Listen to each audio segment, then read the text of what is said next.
जुलाना की नई अनाज मंडी में आड़तियों और किसानों का धरना लगातार जारी है। इस दौरान भारतीय किसान यूनियन के राष्ट्रीय प्रवक्ता राकेश टिकैत धरना स्थल पर पहुंचे और आंदोलन को समर्थन दिया। उनके आगमन पर किसानों और आड़तियों ने जोरदार स्वागत किया और अपनी समस्याओं से अवगत कराया। धरने की अध्यक्षता आड़ती एसोसिएशन के प्रधान पवन लाठर ने की। भारतीय किसान यूनियन के राष्ट्रीय प्रवक्ता राकेश टिकैत ने सरकार पर निशाना साधते हुए कहा कि हरियाणा सरकार द्वारा लागू किए जा रहे नए नियम पूरी तरह से गलत हैं और इससे मंडी व्यवस्था पर सीधा असर पड़ रहा है।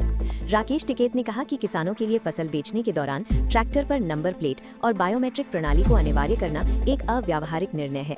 उन्होंने कहा कि ये नियम किसानों और आड़तियों को सुविधा देने के बजाय उन्हें परेशान करने का काम कर रहा है। किसान पहले ही कई समस्याओं से जूझ रहे हैं और ऐसे नियम उनकी मुश्किलें और बढ़ा देंगे। उन्होंने स्पष्ट शब्दों में कहा कि सरकार को तुरंत इन नियमों को वापस लेना चाहिए। टिकैत ने चेतावनी देते हुए कहा कि अगर सरकार किसानों की मांगों को नजरअंदाज करती है तो संयुक्त किसान मोर्चा मजबूर होकर बड़ा कदम उठाएगा।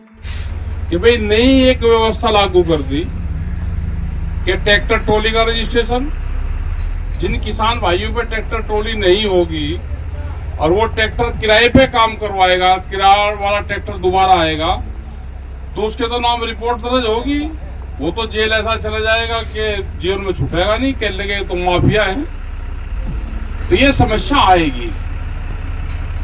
ये तो जो पहले व्यवस्था चल रही थी, यहाँ पे तालमेल क्या है कि जैसे हमारे पवन भाई बैठे, जो मंडी में आड़ती बैठे और किसान बैठे, यहाँ उनका एक बढ़िया तालमेल है।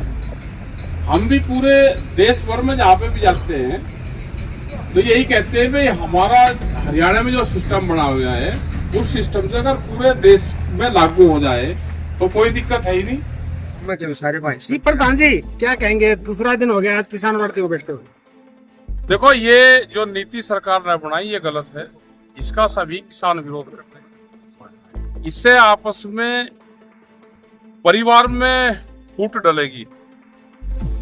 जब हमको पता है कि हमारे 11 बॉन्ड हमारे घर में है और वो ज्वाइंट है, एक ही आदमी उसका खाते से लेन देन करे, अगर वे पैसे सबके 11-11 खाते में चले जाएंगे तो फिर इकट्ठे करने महाभारत है।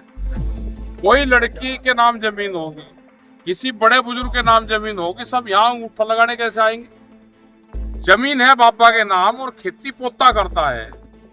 जमीन 80 साल का 90 साल का बुजुर्ग है और ट्रैक्टर लेकर ट्रॉली लेकर आएगा 27, 28, 30 साल का। अब उसे बापा को जाओ रात को पहले, फिर उसके खाते में पैसे जाएंगे, फिर उस पर कटवाओ।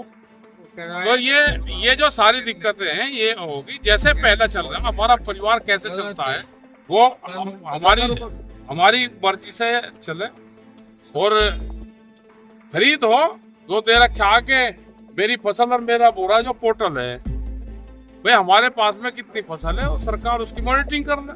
हम अगर ज्यादा कहीं से जाके बेच रहे हैं उसकी निगरानी कर ले। तो क्या लगता है किसानों को ये वापसी होगा? ये किसान को परेशान करने के लिए इस तरह बिल्कुल परेशान करने के लिए है, बिल्कुल परेशान कर रहा है। धीरे धीरे मंडी के बाहर खरीद हो, यहाँ के आड़ती भी खत्म हो और ये मंडी भी खत्म हो। अरे ठीक चल रही, कम से कम हरियाणा को हम पूरे देश भर में कहते हैं कि भाई आप हरियाणा का मंडी मॉडल देखो। आप ये हमारे जो बुजुर्ग थे उन्होंने बहुत उससे मॉडल बनाए। यहाँ पे आर्ट का भी काम चल रहा है, हमारा भी चल रहा है, सबका काम चल रहा है। एसकेएम क्या पूरे हरियाणा की मंडियां बंद करने का ऐलान करेगा? अभी देखेंगे, एसकेएम से बातचीत करेंगे जब, क्योंकि एसकेएम ये 40 देता है बड़े, और जो हरियाणा एसकेएम है वो आपस में बातचीत करेंगे। इसी प्रकार की नई अपडेट पाने के लिए आप बने रहिए YouTube और Facebook चैनल बोल जुलाना के साथ। जुलाना से विजेंद्र पांचाल की रिपोर्ट।